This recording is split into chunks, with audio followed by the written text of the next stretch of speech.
Puji Tuhan.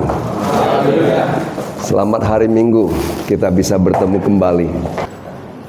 Saya ingin kita membuka ayat firman Tuhan, satu ayat saja dulu di dalam Yesaya pasal 1 ayat yang ke-15. Boleh dibuka, nanti dibaca.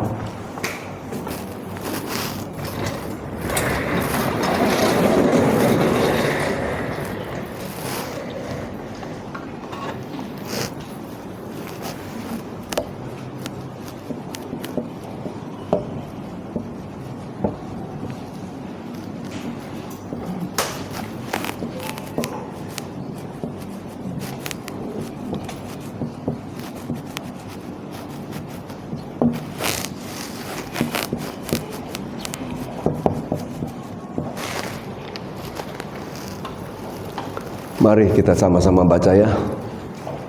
Saya undang kita sama-sama berdiri.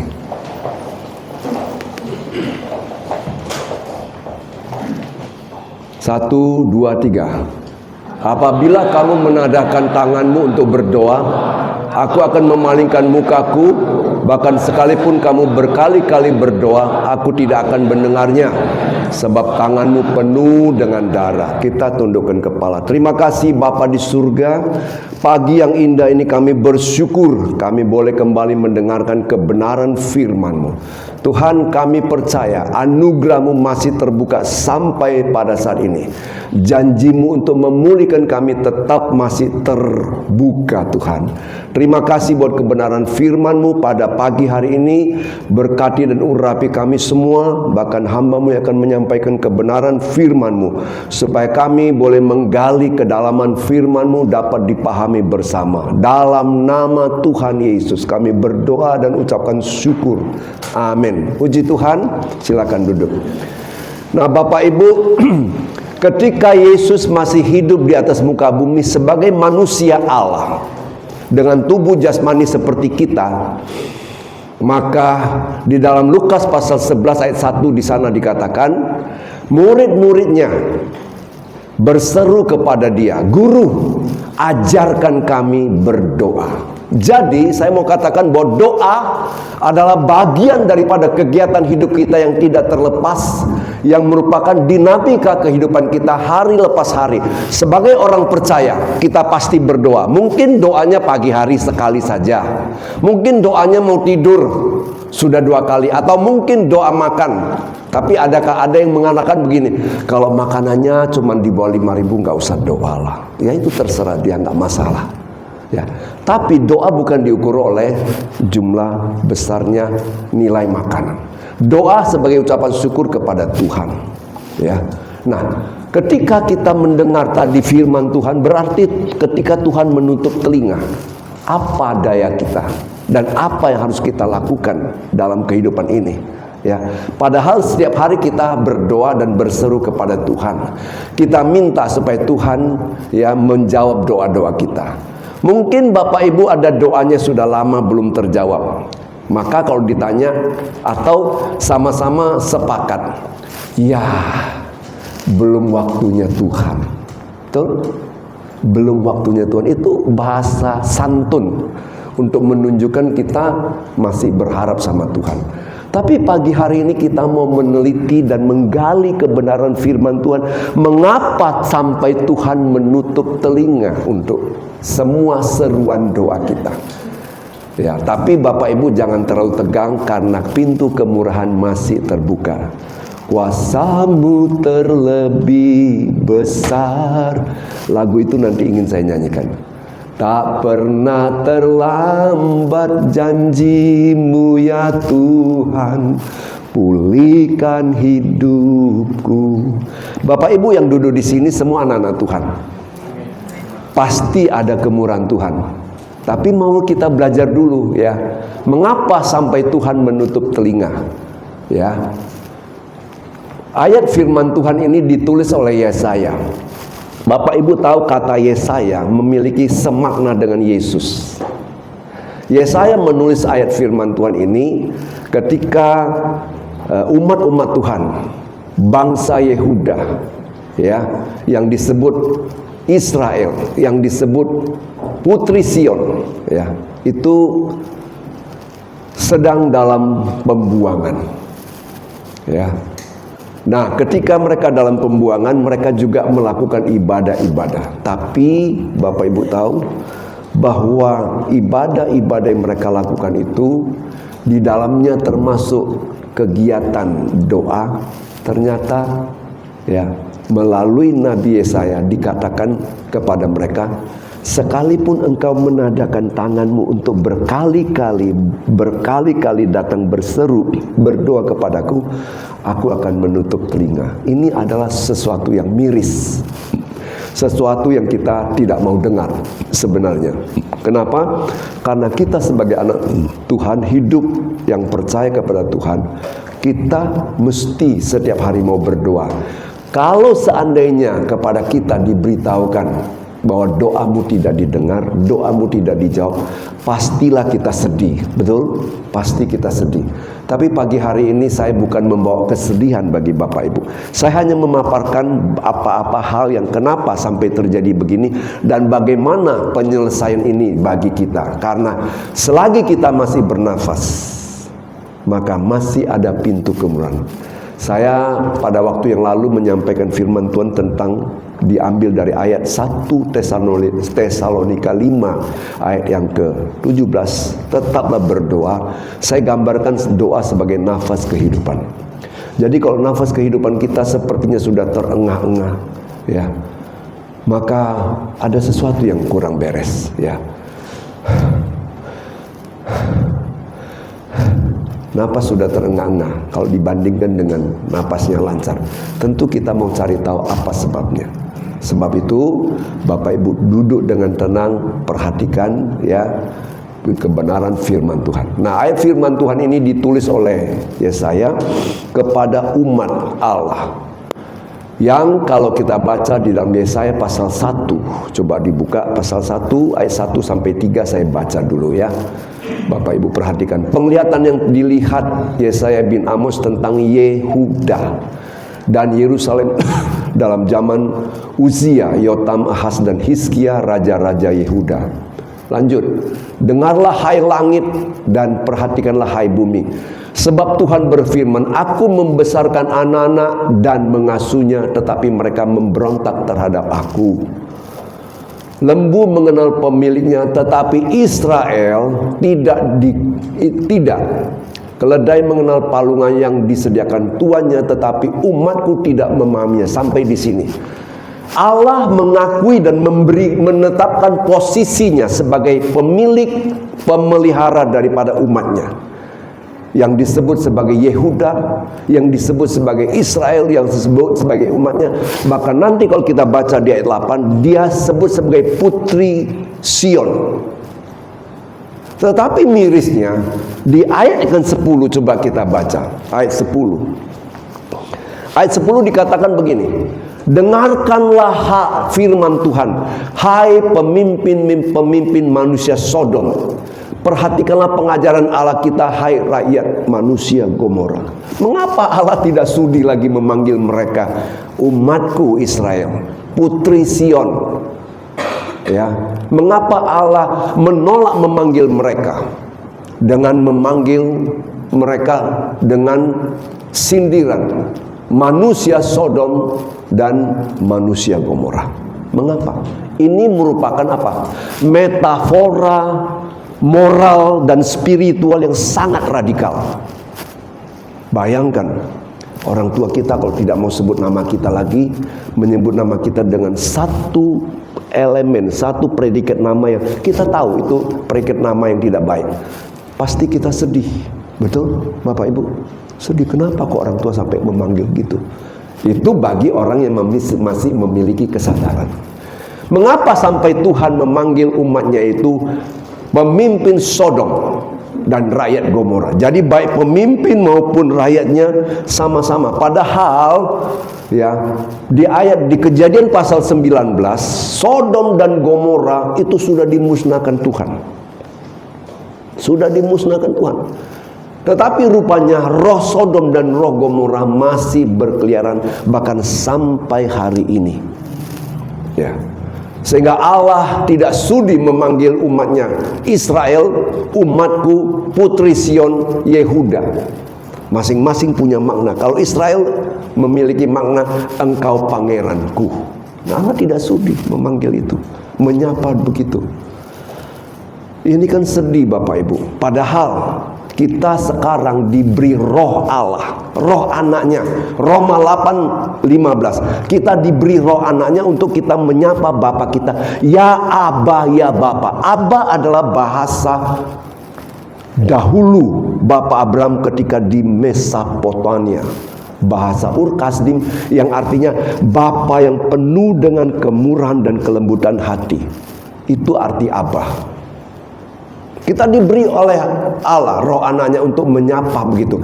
Tapi kalau predikat ini manusia Sodom dan manusia Gomora menjadi bagian kita, kita sedih. Tapi tentu tidak harus berlama-lama sedih. Tentu kita harus cari tahu kenapa sampai demikian.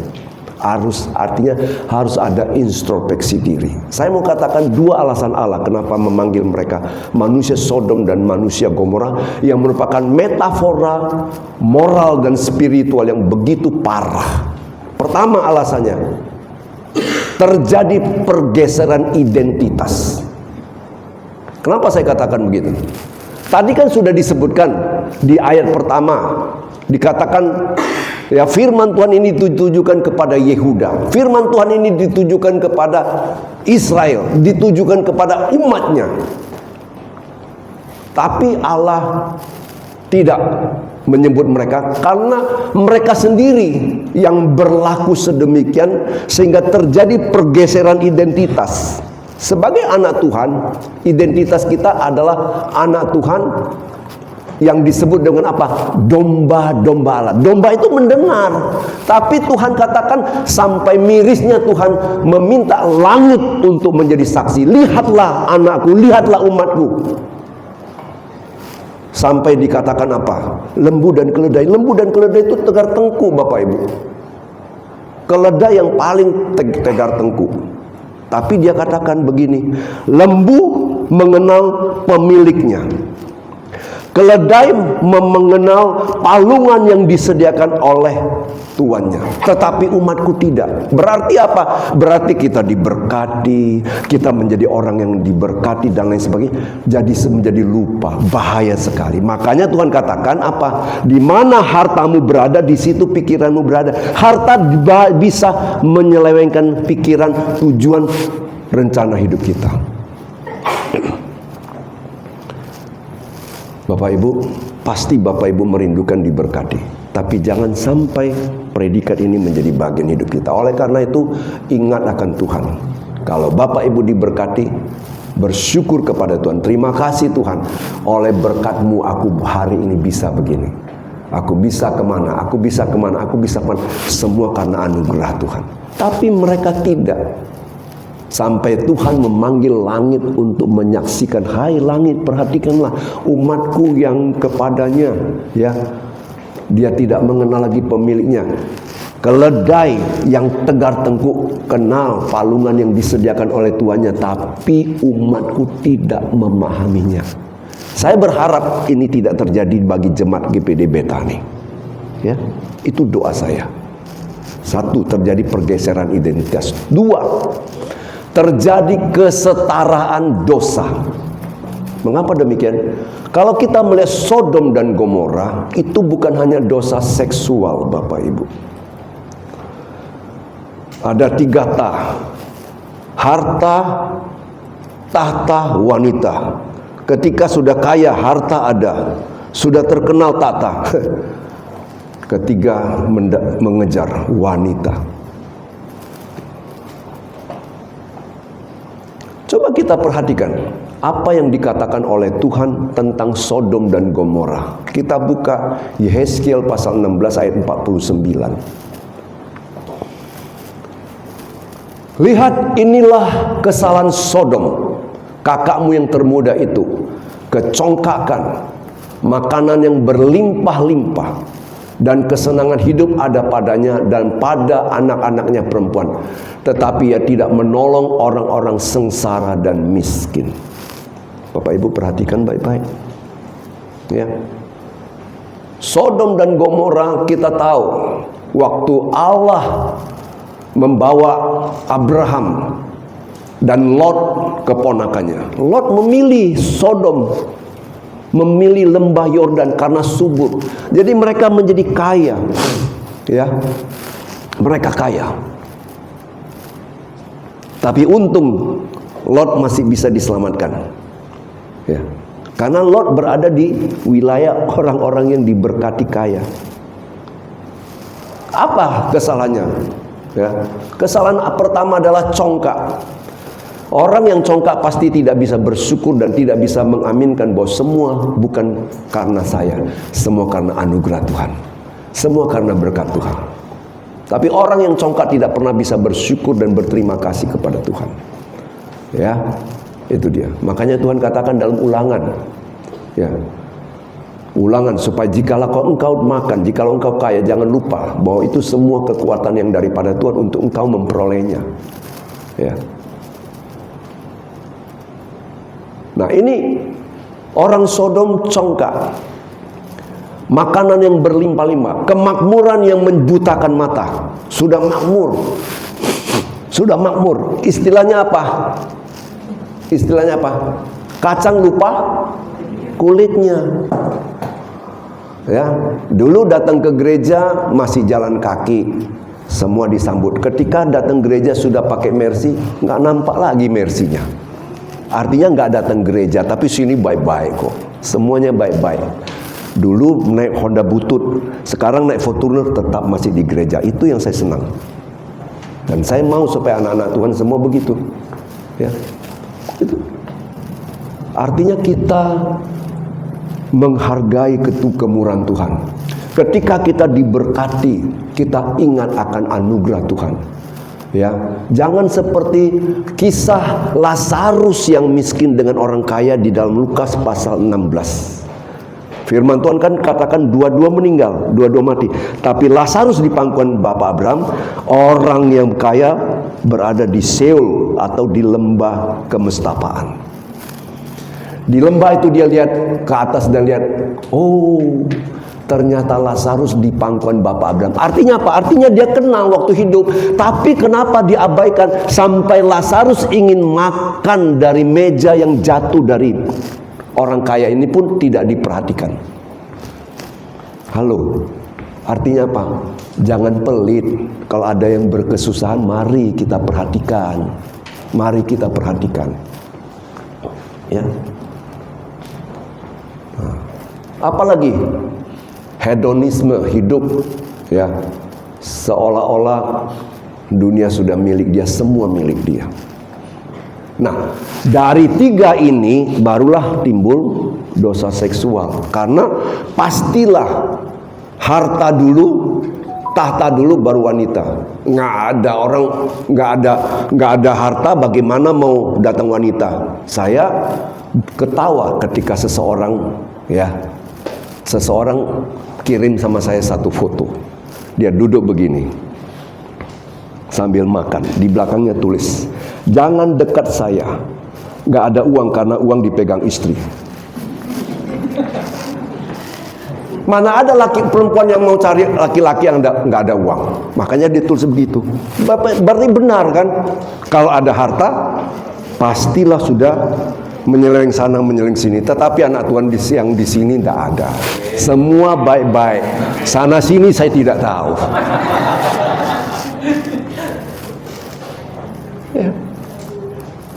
Mari kita menyadari bahwa dua hal ini yang membuat Tuhan marah. Maka Tuhan kata, berkali-kali kamu juga menadakan tangan berdoa, aku tidak mau mendengar. Gitu. Tapi mereka ini hidup tanpa menyadari, berjalan terus berjalannya waktu. Kalau masih ada kesempatan, bersyukurlah Bapak Ibu. Saya perhatikan, kalau saya pergi ke Amerika, siapa yang tidak datang dalam ibadah rayon? Saya selalu mengatakan, bikin daftar yang hadir siapa. Saya perhatikan, saya nggak tahu. Kalau gembala tidak ada, tidak datang karena mengagungkan gembala, menghargai gembala, atau terlalu membesar-besarkan gembala, itu bisa membuat saya jatuh. Harusnya tidak sedemikian. Karena apa? Firman Tuhan disampaikan siapapun harusnya kita terima. Kalau saya nggak ada kan saya siapkan siapa yang melayani. Itu. Jadi kalau Bapak Ibu datang ke rayon, jangan lihat makan, jangan lihat siapa yang khotbah, tapi lihat materi firman yang disampaikan. Apakah itu mendidik, mengajar atau tidak? Bukan orangnya. Makanya kadang-kadang saya sungkan ada hamba-hamba Tuhan dari wilayah pedalaman, daerah Tran. Kalau datang untuk telepon saya untuk minta pelayanan, kadang-kadang saya susah menjawab. Kenapa? Ada jemaat yang ngomong sudah, Om, kalau terima gembala itu hamba Tuhan yang sampaikan firman Tuhan, dilihat-lihatlah Om, katanya. Jadi ini yang juga membuat saya agak susah. Tapi kalau saya sudah sempat memilih si A, si B, si C, si D, itu semua pasti sudah melewati screening bahwa mereka jauh lebih baik dari saya. Ya. Oleh sebab itu kalau saya nggak ada, ya, firman Tuhan disampaikan oleh hamba Tuhan yang lain, datang. Jangan melihat. Karena apa? Tidak ada satu manusia pun boleh mengatakan aku lebih baik dari kamu. Tidak. Halo. Saya berdiri sini, saya tidak akan mengatakan bahwa saya lebih baik dari Bapak Ibu. Tidak. Karena semuanya Tuhan yang tahu. Halo. Rambut kita satu helai jatuh pun Tuhan tahu. Matius pasal 10 ayat 29 dan 30 katakan, bukankah burung pipit dijual orang seekor, 2 ekor seduit, dan tidak ada satu pun yang jatuh di luar kehendak Bapa. Halo, rambut kepalamu pun Tuhan sudah tahu. Ayat yang ke-30. Ya. Jadi kita nggak boleh. Jadi oleh karena itu pagi hari ini kita melihat, kalau hal ini sudah terjadi dalam hidup kita, ya, jangan kita seperti mereka bebal. Kenapa saya katakan bebal? Kita coba baca di ayat yang ke-23. Dan ini yang dipraktekkan dalam ibadah. Ayat 23 dari Yesaya pasal 1 ayat 23. Mereka suka senang dengan suap dan sogok. Ya. Para pemimpinmu adalah pemberontak dan bersekongkol dengan pencuri. Semuanya suka menerima suap dan mengejar sogok. Mereka tidak membela hak anak-anak yatim dan perkara janda-janda tidak sampai kepada mereka. Ini kehidupan yang nyata dalam kehidupan sehari-hari dibawa dalam ibadah. Kenapa saya katakan dibawa dalam ibadah? Ya, dari ayat yang ke-11 sampai 14 mereka memberikan persembahan apa? Domba, kambing domba, korban bakaran, semua mereka bawa. Coba menyogok Tuhan. Bapak Ibu, jangan menyogok Tuhan dengan Bapak Ibu datang berdoa di sini sepertinya alim sekali. Kalau berdoa seru kali. Hari Minggu nampak berdasi, seru, bagus. Senin, Rabu, Jumat, Sabtu di luar orang geleng kepala melihat Bapak Ibu. Bukan geleng kepala karena baik, geleng kepala karena kok begini anak Tuhan. Ya, nggak boleh kita hidup ganda dengan standar ganda. Makanya Tuhan marah sama orang Farisi. Itu pemimpin loh. Mau tahu ayatnya? Coba buka dulu Matius pasal 23 ayat 23 saya baca. Celakalah kamu, hai ahli-ahli Taurat dan orang-orang Farisi. Hai kamu orang-orang munafik, sebab persepuluhan dari selasi, adas manis dan jintan kamu bayar. Tetapi yang terpenting dalam hukum Taurat kamu abaikan, yaitu keadilan dan belas kasihan dan kesetiaan. Yang satu harus dilakukan dan yang lain jangan diabaikan. Ini maksudnya begini Bapak Ibu. Orang Yahudi khususnya para pemimpin, tua-tua, Farisi, ahli-ahli Taurat terobsesi supaya mereka dilihat sangat alim. Pada tahun 2017 ketika saya dengan rombongan pergi ke Yerusalem, kami perhatikan kami sampai masuk ke sinagoge Yahudi. Kami masuk ke dalam. Tahu Bapak Ibu mereka ibadahnya gimana? Mereka ibadahnya begini, di dinding ini. Ya, mereka ibadah.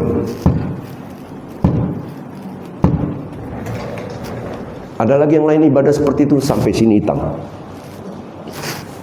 Sepertinya alim sekali, suci kali. Tapi Tuhan katakan apa? Tuhan katakan, coba ayat 24 kita baca. Hai kamu pemimpin-pemimpin buta, nyamuk kamu tapiskan dari dalam minumanmu, tetapi unta yang di dalamnya kamu telan. Lompat 27 kita lihat. Celakalah kamu hai ahli-ahli Taurat dan orang-orang Farisi, hai kamu orang-orang munafik, sebab kamu sama seperti kuburan yang dilabur putih, yang sebelah luarnya memang bersih tampaknya, tetapi yang sebelah dalamnya penuh tulang belulang dan pelbagai jenis kotoran. Ini hidup standar ganda. Minggu berdasi sangat sopan, sangat alim kelihatannya. Senin sampai Jumat sampai Sabtu sungguh tidak menjadi cermin.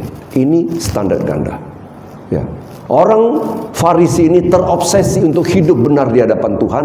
Mereka bukan hanya membayar perpuluhan dari, biasanya zaman dahulu perpuluhan itu dibayar dari gandum, anggur, minyak.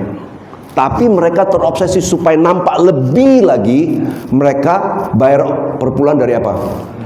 Ini tadi adas, jintan, selasih. Itu adalah tanaman rempah-rempah yang ada di halaman bagi orang Yahudi. Ini sebenarnya Tuhan tidak suruh bayar perpuluhan dari ini, tapi supaya terobsesi nampak wow gitu.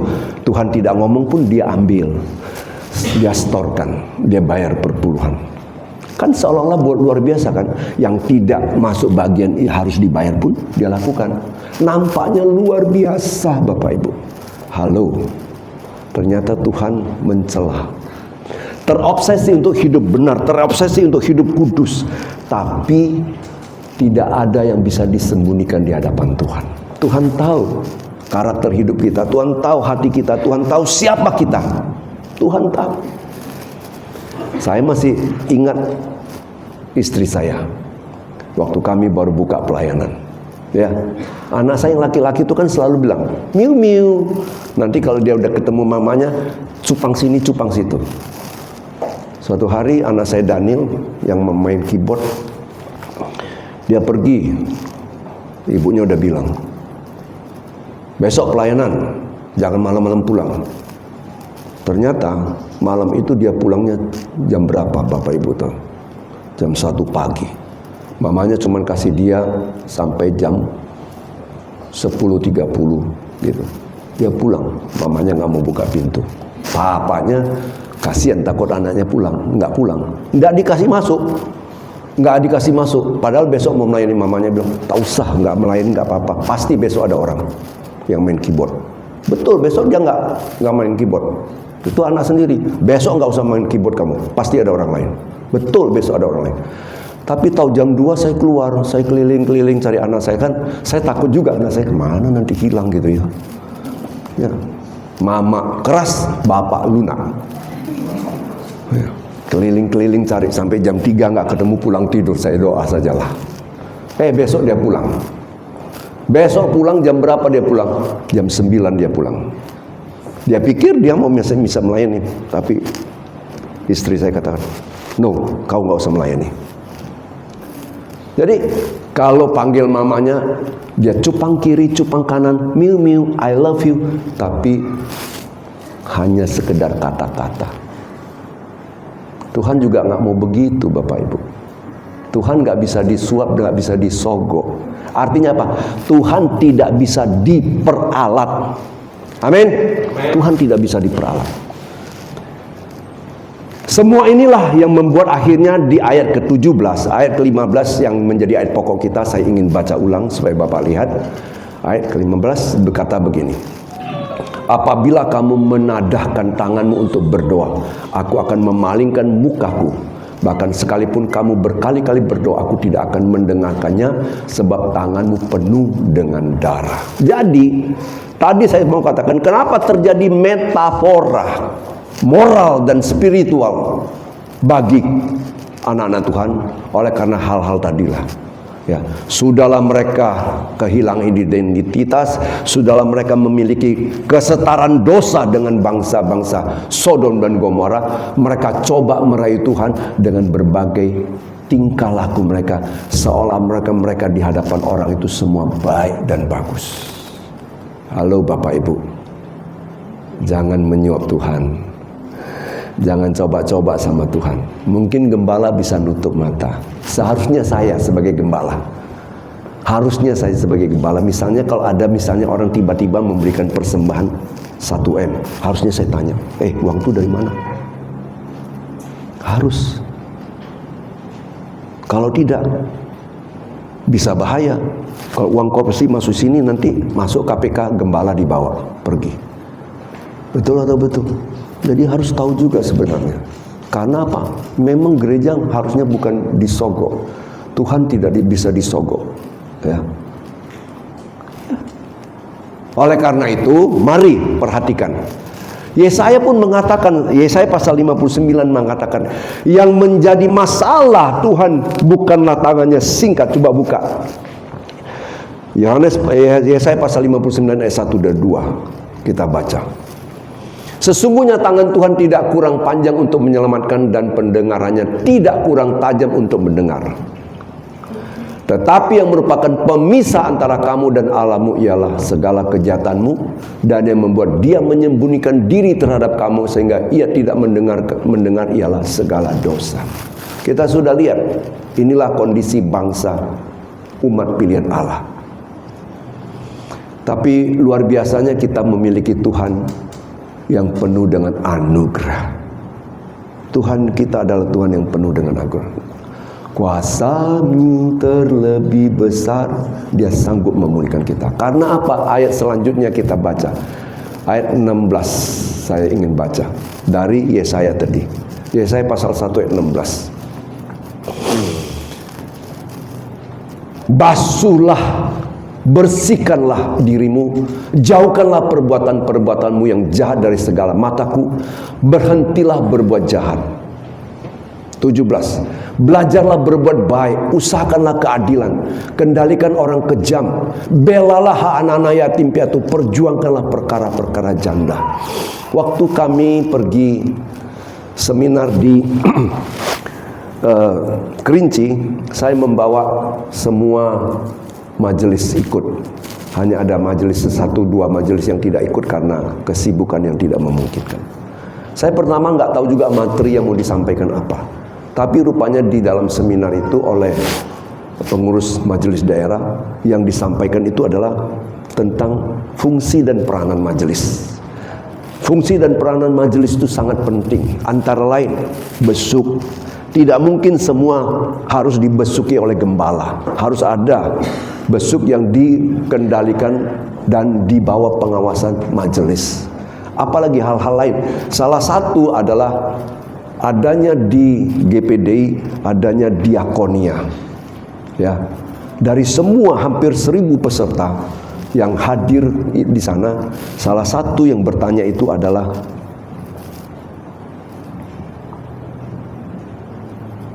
jemaat di GPDI Betani. Dia tunjuk tangan. Pak Ketua, saya ingin tanya. Tadi dikatakan di GPDI ada wadah diakonia yang memberi bantuan kepada orang yang tidak mampu, janda-janda, fakir miskin. Saya ingin bertanya, kenapa hanya melihat ke dalam saja? Kenapa tidak seperti organisasi lain yang juga melihat keluar? Ada namanya SOS, sahabat orang sakit. Memperhatikan hal sampai sedetil itu. Kenapa kita tidak? Jawaban daripada pemimpin MD, bagus sekali kalau di dalam ada dan bisa berkembang keluar supaya kita bisa lebih maju. Ya kan? Dan kita ada wadah diakonia di sini. Bukan nggak ada, ada. Saya lagi berpikir, dolar terus menguat, rupiah terus jatuh. Kalau nanti sampai 20, 21, 22, terjadi kelangkaan makanan dan lain sebagainya. Bagaimana ini yang kurang mampu ini? Itu menjadi pemikiran saya. Saya masih teringat pada waktu COVID, teman saya orang kaya dan dia juga adalah, supaya Bapak Ibu tahu, dia adalah wakil gembala dari GBI NDC yang digembalakan oleh sahabat saya, Bapak Yosia Abisaputra. Dia wakilnya, teman baik saya, namanya, saya nggak usah sebut namanya. Nah, dia telepon saya, Pak Herman, dengan kondisi COVID ini bagaimana di Pekanbaru? Ada berapa hamba Tuhan yang kamu kenal? Saya bilang semua kenal. Tapi yang masuk dalam kelompok yang selalu kita bertemu kurang lebih ada 40 orang, saya bilang. Oh iya. Bagaimana kehidupan mereka? Saya mana tahu, saya bilang. Saya nggak tanya satu-satu. Nah begini aja, saya kirim uang. Tolong belikan paket. Di dalamnya ada beras, minyak, gula, super mie. Saya kirim uang. Dia kirim uang 5 juta. Waktu itu kan masih begitu. Saya pikir 5 juta kalau mau bikin 40 paket ini kurang ini. Terus saya teleponlah jemaat. Saya nggak perlu tebut siapa namanya. Saya telepon jemaat, bisa dibantu. Jemaat jawabnya gini, hamba Tuhan kan pakai lutut dong, pakai lutut supaya diberkati, supaya dapat makan pakai lutut katanya. Aku jadi diam, nggak berani ngomong, nggak berani minta. Akhirnya saya dengan istri sepakat, oke kita tambah supaya klop 40 paket. Maksud saya begini, kita ada wadah diakonia di sini. Diakonia saya sudah sampaikan kepada majelis supaya dirumuskan kembali, mengantisipasi ke depan kalau ada yang berkesusahan apa yang harus kita lakukan. Ya, apa yang harus kita lakukan? Ingat firman Tuhan katakan gini, waktu Maria memecahkan buli-buli dan menyiram kepala dan kaki Yesus, kemudian dengan rambut mahkotanya dia mengusap kaki Yesus, salah seorang. Ternyata dia itu adalah murid yang nyeleneh, murid yang akhirnya memberontak, Yudas Iskariot. Ngapa ya minyak semahal itu dituangkan? Itu kan dia bisa dijual untuk dibagikan ke orang miskin. Itu cuma mulut, ternyata dia pencuri kan? Betul, dia cuma mulut. Tapi Tuhan katakan apa? Biar hal ini dilakukan untuk persiapan penguburanku. Orang miskin selalu ada padamu. Artinya sampai bumi ini ditutup masih ada orang miskin. Bagaimana kita kalau sudah diberkati? Itu pertanyaan saya. Kita ada wadah diakonia, tapi ketika saya tanya sama pengurus diakonia, coba kasihkan sama saya daftar-daftarnya. Saya miris juga. Saya perhatikan A, B, C, D.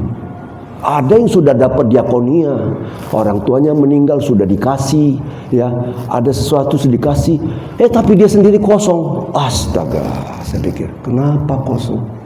Apa dia pikir aku nggak ada orang tua lagi, aku nggak perlu lagi nanti diakonia, jadi nggak perlu aku stok lagi? Bukankah diakonia itu sebenarnya bukan hanya untuk orang meninggal, tapi kita harus memperhatikan yang lain juga. Kita nggak tahu nih ke depan akan terjadi bagaimana. Sampai saat ini Selat Hormuz masih tertutup. Bagaimana ke depan saya nggak tahu. Apa salahnya? Saya kemarin pesan sama majelis, dirumuskan kembali. Boleh nggak satu keluarga 50.000 per bulan? Salah seorang nyeletuk, Om 25.000 aja susah untuk menagihnya, apalagi 50.000 Om. Kata, coba saya bilang, halo, kalau Bapak Ibu pergi ke bakso Anda, satu keluarga, satu bakso 25.000 cuma makan satu orang. Ini satu keluarga cuma 25.000, itu pun sulit untuk dilakukan. Halo, lewat kesempatan ini saya ingin menggugah hati Bapak supaya lihat ini, lihat, ya, lihat kita harus berkontribusi. Ya, harus berkontribusi untuk saling membantu. Supaya apa? Supaya kita dilihat oleh Tuhan, jangan cuman lip service saja. Puji Tuhan, ada baik. Puji Tuhan. Bagaimana? Semua dengan lip service, tapi hati lulu gua. Jangan gitu. Ini lembaga di mana Tuhan dibesarkan, Tuhan diagungkan, Tuhan dimuliakan. Ya. Mari kita sepakat. Nah, oleh sebab itu katakan bersihkan dirimu. Ayat 17 kita lanjut lagi. 17 katakan begini, belajarlah berbuat baik. Ternyata berbuat baik belajar. Untuk berkemurahan juga belajar Bapak Ibu. Kalau dulu kita rasanya berat untuk memberikan 25.000, kita belajar. Aku 1 bulan kasih 50.000. Sebagai contoh, nanti yang lain ikut sehingga dana diakonia banyak. Nanti siapa dari jemaat yang berkesusahan kita bisa membantu. Kemarin diakonia disetujuin bahwa kalau sakit tidak perlu dibantu lagi. Karena apa? Sakit umumnya semua sudah pakai BPJS. Ya, Saya minta supaya panitia, supaya beberapa jemaat dengan majelis merumuskannya kembali. Oke, kita lanjut. Ya. Nah, inilah yang Tuhan katakan, ternyata belajar berbuat baik itu adalah harus belajar. Harus kita belajar. Masih banyak yang kita belum belajar. Ayat 18. Ini yang saya katakan, pintu anugerah terbuka selebar-lebarnya. Marilah, baiklah kita berperkara, firman Tuhan. Sekalipun dosamu merah seperti kermisi akan menjadi putih seperti salju. Sekalipun berwarna merah seperti kain kesumba akan menjadi putih seperti bulu domba. Luar biasa Tuhan kita. Ya. Tak pernah terlambat janjimu ya Tuhan, pulihkan hidupku. Gak pernah terlambat. Masih ada pintu kemurahan dan pintu anugerah. Mari kita terima ini semua himbauan Tuhan. Marilah kita berperkara, firman Tuhan. Ya, mari kita berperkara. Kenapa? Saya katakan, kalau di masa lalu doa-doa kita belum dijawab, mungkin kita berpikir belum waktunya Tuhan. Bisa jadi, bukan saya tidak salahkan. Tapi apa salahnya kalau kita kembali melihat, bercermin kepada firman Tuhan ini. Kalau memang itu bercermin kepada firman Tuhan ini, kita memang kena di sana. Terima kasih Tuhan. Pagi hari ini aku ingin belajar